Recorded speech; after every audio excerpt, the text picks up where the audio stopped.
Good afternoon, everybody. It's great to see all of you on this very newsy day, to say the least. I have a couple of updates for you this morning, or this afternoon. As you know, this morning, the president spoke to President Putin of Russia. They spoke at length, and the president released a statement following that conversation in great detail. I can also confirm that the president just recently got off the phone with President Zelensky of Ukraine. His truth is as follows. I just spoke to President Zelensky of Ukraine. The conversation went very well. He, like President Putin, wants to make peace. We discussed a variety of topics having to do with the war, but mostly the meeting that is being set up on Friday in Munich, where Vice President J.D. Vance and Secretary of State Marco Rubio will lead the delegation. I am hopeful that the results of that meeting will be positive. It is time to stop this ridiculous war where there has been massive and totally unnecessary death and destruction. God bless the people of Russia and Ukraine. I myself just spoke to the president about these calls, and he told me to tell all of you they were very good calls, they were very positive, and the administration is wholeheartedly committed to a peace deal to end once and for all the Russia-Ukraine war. More on that later. I'm sure you'll have more questions to ask.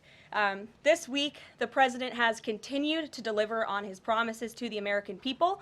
According to new polling that was released at the beginning of this week by CBS News, an overwhelming 70% of Americans said that President Trump is following through on what he pledged to do during his historic campaign. The poll also revealed that Americans see President Trump as a tough, energetic, focused, and effective leader fighting hard to improve their lives and our country. And yesterday, in particular, was a truly special day for the United States of America. Thanks to the great leadership of President Trump and the strong and tough leadership of President Trump, Mark Fogel, an American teacher detained by Russia, was returned to American soil and met with the president here at the White House last night. Special Envoy Steve Witkoff and the rest of President Trump's incredible national security team helped negotiate the exchange that secured Mark Fogel's release. This event shows a good faith effort from Russia, and it's a sign, as I just said, that we are moving in the right direction to end this brutal war. Malphine Fogel, Mark's 95-year-old mother, was understandably very worried that she would never see her son again after his arrest in 2021. Mrs. Fogel was actually slated to join President Trump on stage at the July 13th Butler, Pennsylvania rally to speak out for Mark, and then the infamous assassination attempt against President Trump took place. But that day, before the rally, President Trump promised Mark's mother that when he returned to the White House, he would bring her son home. God saved President Trump's life on that day in Butler, Pennsylvania, and now Mark Fogel is back home safely with his family as a result. God is good. The president also continues to bring back common sense to our government. This week, he signed an EO to end the procurement and forced use of paper straws. Taxpayer dollars were wasted on these non-functional and massively unpopular products for no other reason than it made radical activists feel good about themselves. And on trade, President Trump continues to take bold action to protect America's critical steel and aluminum industries, much like he did in his first term. And the president signed proclamations to close existing loopholes and exemptions to restore a true 25% tariff on steel and elevate the tariff on aluminum to 25% as well. This administration believes these tariffs will protect our national security and put American workers first. And in the Oval Office yesterday with Elon Musk, President Trump took further action to make our federal government more efficient and effective. He signed an EO implementing the DOGE Workforce Optimization Initiative. Now agency heads will coordinate and consult with DOGE to significantly shrink the size of the federal workforce and limit hiring to essential positions only. The unaccountable bureaucracy will finally be reined in. On another important matter this morning, Senate Republicans continued to confirm President Trump's exceptionally qualified nominees, most recently Director of National Intelligence Tulsi Gabbard, who will be joining us later at the White House for her swearing-in ceremony. It's imperative that the remainder of the president's cabinet nominees are confirmed as quickly as possible. On another important matter this week, illegal alien criminals continue to be arrested and sent home as part of the ongoing mass deportation effort of the Trump administration.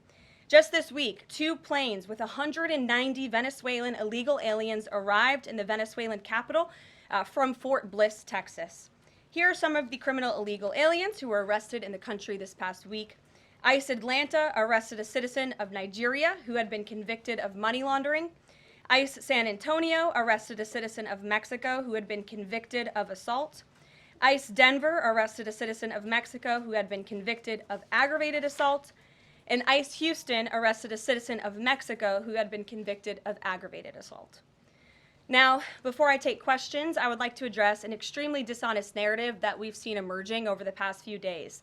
Many outlets in this room have been fear-mongering the American people into believing there is a constitutional crisis taking place here at the White House. I've been hearing those words a lot lately. But in fact, the real constitutional crisis is taking place within our judicial branch, where district court judges in liberal districts across the country are abusing their power to unilaterally block President Trump's basic executive authority. We believe these judges are acting as judicial activists rather than honest arbiters of the law. And they have issued at least 12 injunctions against this administration in the past 14 days, often without citing any evidence or grounds for their lawsuits. This is part of a larger concerted effort by Democrat activists and nothing more than the continuation of the weaponization of justice against President Trump. Quick news flash to these liberal judges who are supporting their obstructionist efforts: 77 million Americans voted to elect this president. And each injunction is an abuse of the rule of law and an attempt to thwart the will of the people. As the president clearly stated in the Oval Office yesterday, we will comply with the law in the courts, but we will also continue to seek every legal remedy to ultimately overturn these radical injunctions and ensure President Trump's policies can be enacted. So here in our new media seat today, we have Chris Pavlovsky, an entrepreneur who has a strong passion for protecting freedom of speech. Chris started the video sharing platform Rumble in 2013 with a mission of protecting a free and open internet from censorship by big tech and governments around the globe. The platform has always been a place for independent creators to share their authentic opinions, and they have always included President Trump, in contrast to the way he was censored by other platforms in years past. Since its founding, Rumble has grown exponentially, recently marking 67 million monthly active users. It's a lot of users. If you're watching right now and interested in sitting in this seat, you can apply, whitehouse.gov/newmedia.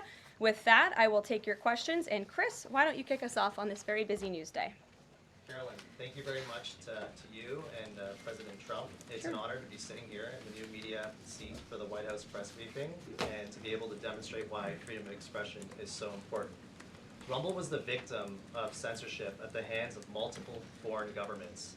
It's clear there are still many countries who oppose free speech and even target American companies. Can you describe what the administration will do to protect U.S. interests and values worldwide? Sure. Well, thanks for the very important question. And I think that free speech and ending censorship, both here at home and also abroad, is an important part of President Trump's agenda. I think first, President Trump has led by example on this front as the leader of the free world, the president of the United States, with his show of access and transparency on a daily basis. The president takes questions from all of you almost every single day and really reveals what he's thinking and feeling, and I think that serves as a great example to the rest of the world.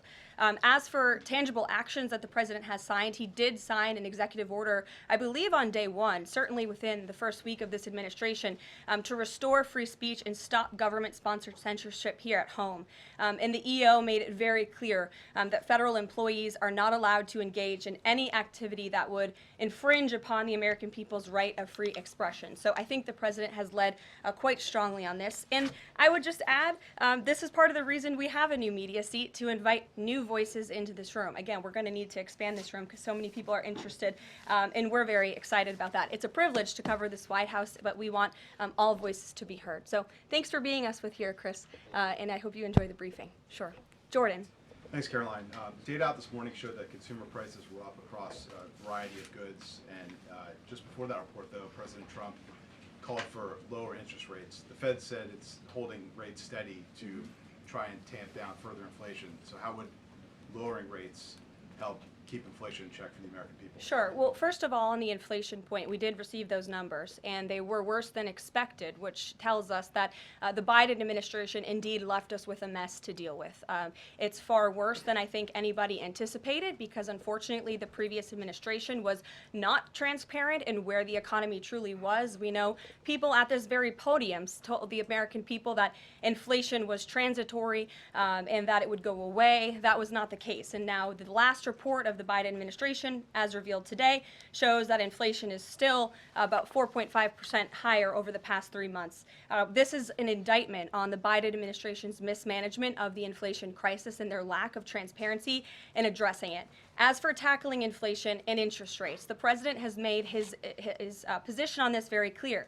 He wants interest rates to be lower, he wants inflation to be lower, and he believes that the whole of government economic approach that this administration is taking will result in lower inflation. I have said that from this podium many times. The president had record low interest rates and inflation rates in his first term. He believes that the economy can handle it and withstand it.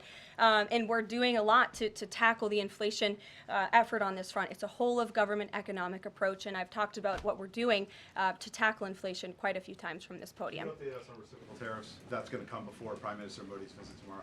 I do believe it will come before the Prime Minister's visit tomorrow, and I will let the President discuss the details on the reciprocal tariff front. But this is something he believes strongly in, and it's very simple logic as to why the President wants to impose reciprocal tariffs. It's the golden rule, which we all learned when we were growing up in school. Treat others the way you want to be treated, and far too many nations around this world have been ripping off the United States of America for far too long, and that's why the President believes this will be a great policy that will benefit American workers and improve our national security.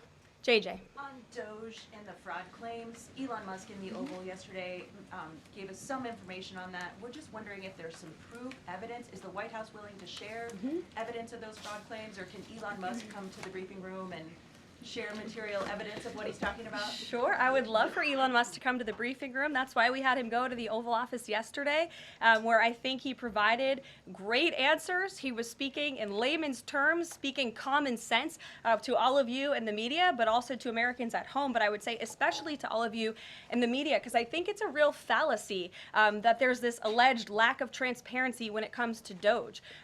President Trump and Elon Musk have been incredibly transparent on what Doge is doing. There is an X account with the Doge handle. They are tweeting out what they are doing on a daily basis. They have a website where they are posting the receipts of the contracts that they are reviewing and the payments that they have stopped from going out the door. The secretaries of our departments have stopped from going out the door. And I would also say that before it was Elon Musk making our government efficient and accountable, it was some unnamed bureaucrat that none of you knew. Elon Musk is the richest man in the world. He's also now one of the most highly scrutinized men in the world alongside President Trump because of what he's doing and the access that he is allowing. So there's great transparency. As for the actual receipts, we are happy to provide them, and I actually brought some today because all of you know I love to bring the receipts. We have contracts upon contracts that we can send and provide this information to you. Let me be very clear. We are not trying to hide anything. We have been incredibly transparent, and we will continue to be.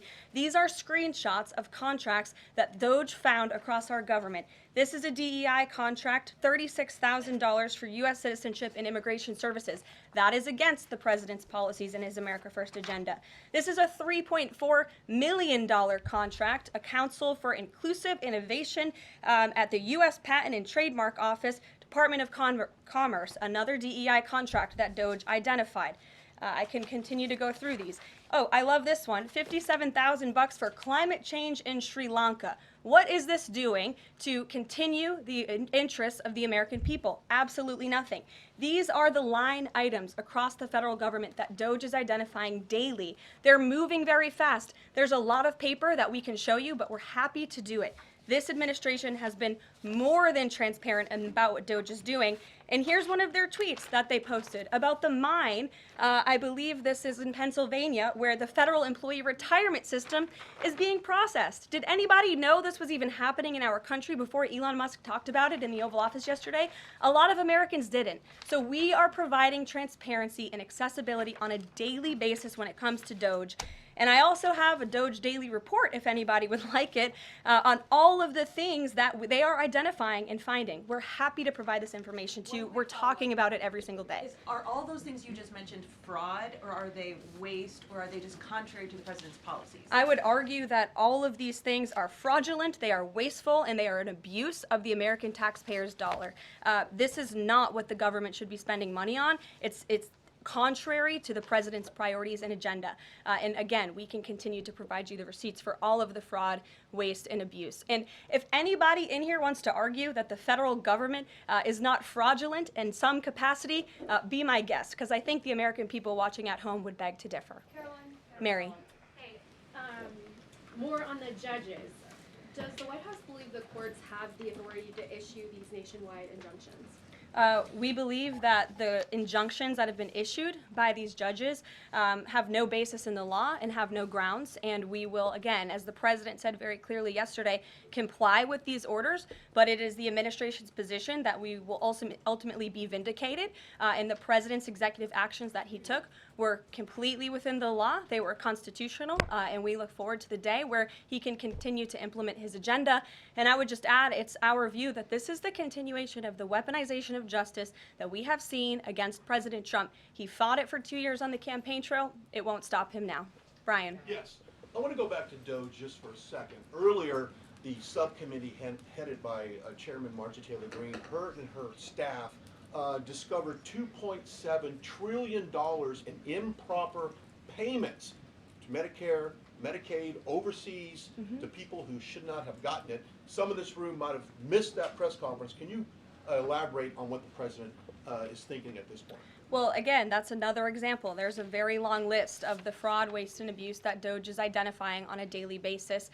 Elon Musk also talked about yesterday about Social Security payments that are going out the door for people who are no longer with us, unfortunately. I would say that is certainly fraud. There's also a lot of contracts they've identified that, just as a hypothetical example, are $1 million, but only 500,000 went out the door. So where's the rest of that cash? And so that's the thing. Those are the things that Doge is working on every single day. And I would just remind everybody in this room, this is what President Trump campaigned on doing. He's delivering on a promise that 77 million people elected him to do. James. Thank you very much, Caroline. Two foreign policy questions, if I may. Sure. First, the statement that was released after this morning's phone calls identified Mr. Witkoff as the special envoy who will be part of the delegation that undertakes to resolve the Russia-Ukraine war. I had thought that that individual was General Kellogg, and so can you clear that up? Sure, I'd be happy to. As you mentioned, the president, in his truth, following the phone call with Vladimir Putin, said that he has asked Secretary of State Rubio, the director of the CIA, John Ratcliffe, our national security advisor here at the White House, Michael Watts, and Steve Witkoff to lead the negotiations. As for General Keith Kellogg, he remains a critical part of this team in this effort. He's played a tremendous role in getting the negotiations to this point, and he's very much still part of the Trump administration. The other subject is Iran. I took note of President Trump's comments in his Super Bowl interview with our colleague Brett Baer to the effect that he wants to do a deal with Iran. However, that interview appeared after the supreme leader of Iran, the Ayatollah Ali Khamenei, had already ruled out any additional negotiations with the United States. So kind of a two-part question. A, what gives the president any confidence that Iran will come to the table? And B, more fundamentally, why is the president interested in doing a deal with Iran instead of doing everything he can, perhaps short of U.S. military intervention, to try and hasten the end of what many of his own supporters regard as an evil regime? Well, the president has made it very clear that he will never allow Iran to have nuclear capabilities. That is a red line that he has drawn, and he will not allow that to happen. But you asked why President Trump wants to make a deal. I would remind you, he's the master of the art of the deal. He is America's deal maker in chief. He leads from a position of securing peace through strength.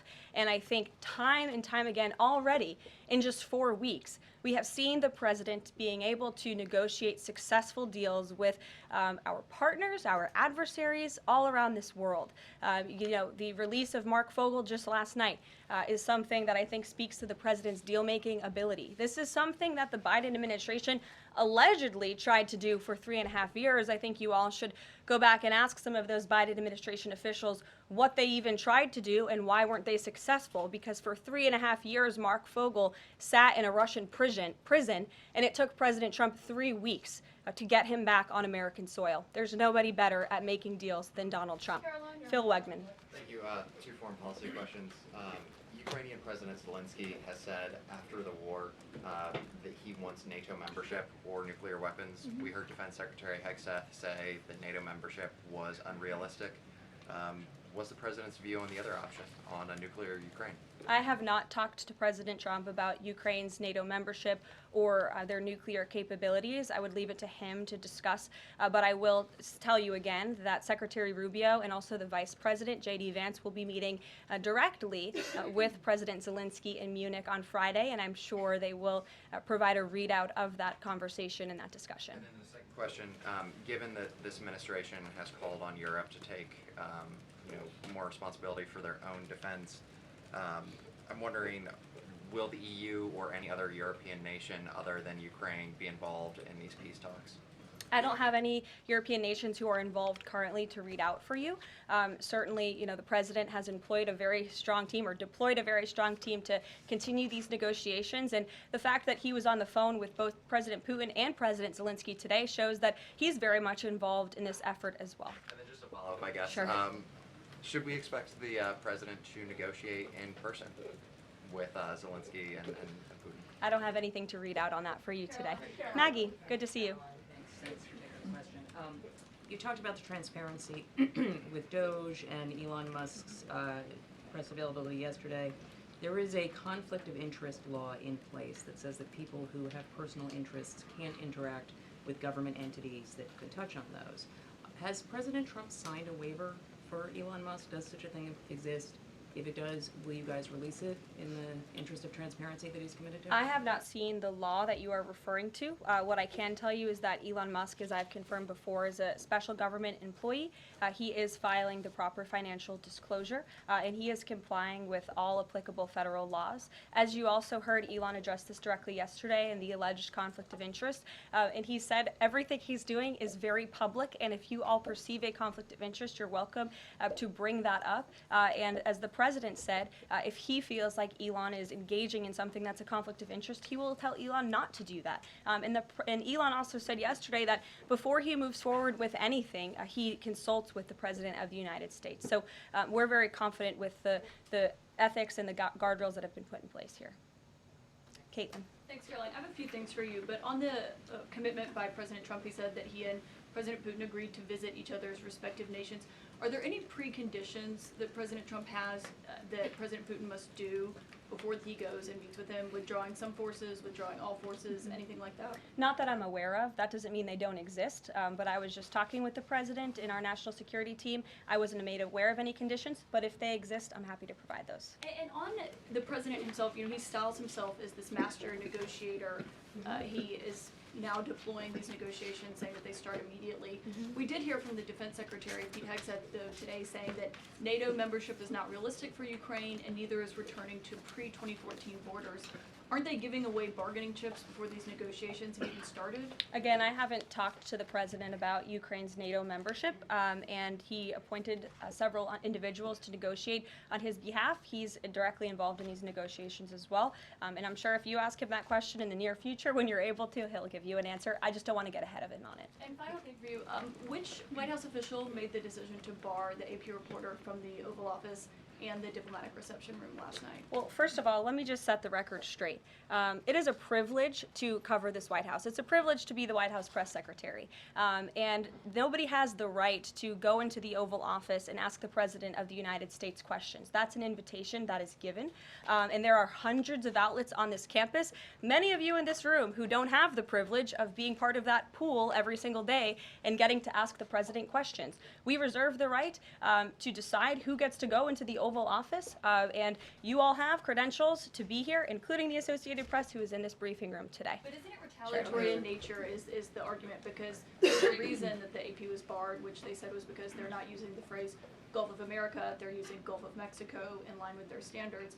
And so the question here is this setting a precedent that this White House will retaliate against reporters who don't use the language that you guys believe reporters should use? And how does that align with the First Amendment commitment that you were just talking about? I was very upfront in my briefing on day one that if we feel that there are lies being pushed by outlets in this room, we are going to hold those lies accountable. And it is a fact that the body of water off the coast of Louisiana is called the Gulf of America. And I'm not sure why news outlets don't want to call it that, but that is what it is. The Secretary of Interior has made that the official designation in the Geographical Identification Name Server. And Apple has recognized that, Google has recognized that, pretty much every other outlet in this room has recognized that body of water as the Gulf of America, and it's very important to this administration that we get that right, not just for people here at home, but also for the rest of the world. Sure. Thank you, Karoline. The prisoner exchange with Russia coming at the same time as the president is now announcing negotiations to end the war in Ukraine. The timing of that is hard to ignore. Was Ukraine discussed as part of this prisoner swap? I was not involved in those discussions, so I can't comment on whether that came up or not. What I can say is that this was a very good deal for the United States of America and for the rest of the world. As you know, we have confirmed that the Russian who will be returning home very soon, Alexander Vinnik, was a non-violent crypto criminal, and as part of this exchange, he has forfeited more than $100 million that he obtained in that illegal crime. And in exchange, of course, we got Mark Fogel, who is a middle school teacher who kissed the American soil, but kissed the ground last night when he returned to the United States of America. It was a great deal and a great day for our country, and I think everybody, regardless of political affiliation, agrees with that. And was Russia made aware ahead of time of the parameters that the administration and Secretary Hegseth was going to be announcing today? The NATO perimeters? Yes. I'm not sure. You'd have to ask Secretary Hegseth in the Defense Department on that, since he announced them. Jackie. Thank you, Caroline.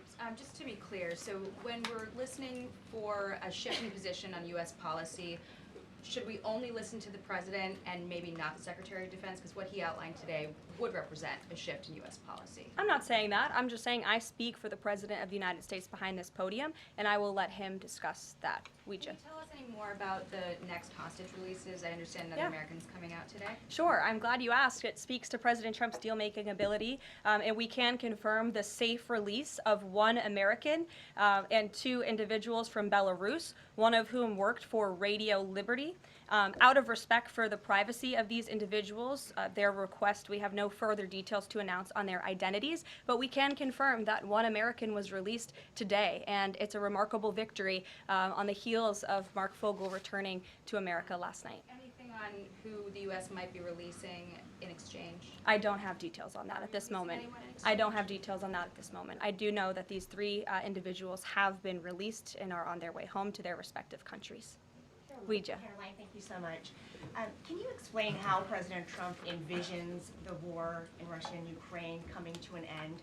Does he expect Ukraine to hand over all the territory in question? Again, these negotiations are ongoing. I will allow the president to divulge any red lines that he may set, but I think as deals in the past have come to fruition, the president has proven one of the things that makes him a very effective negotiator is not revealing what he's anticipating from both sides, but he is at the forefront of these negotiations in addition to the very qualified individuals who he's tasked with speaking to both President Putin and President Zelensky. And speaking of deals, a meeting with the President of the United States offers any foreign leader credibility.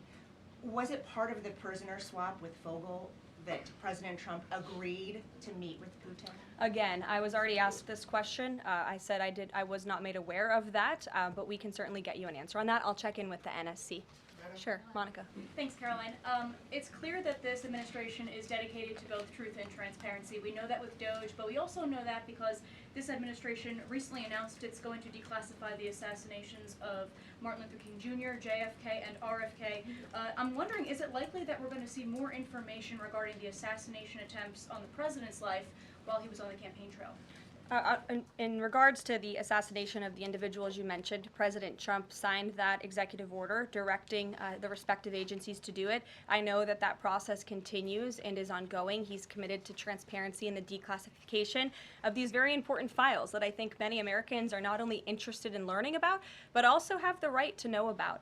As for the two heinous assassination attempts on the president's life, he's spoken to this publicly. I've spoken to him about it privately, and as he said publicly to all of you, he feels he has a right to know about further information about the individuals who tried to kill him, tried to take his life. And so, if and when we get that information, I'll leave it up to the president to decide whether or not he would like to reveal it. But I believe in the effort of transparency that we've seen consistently from this president, he certainly will.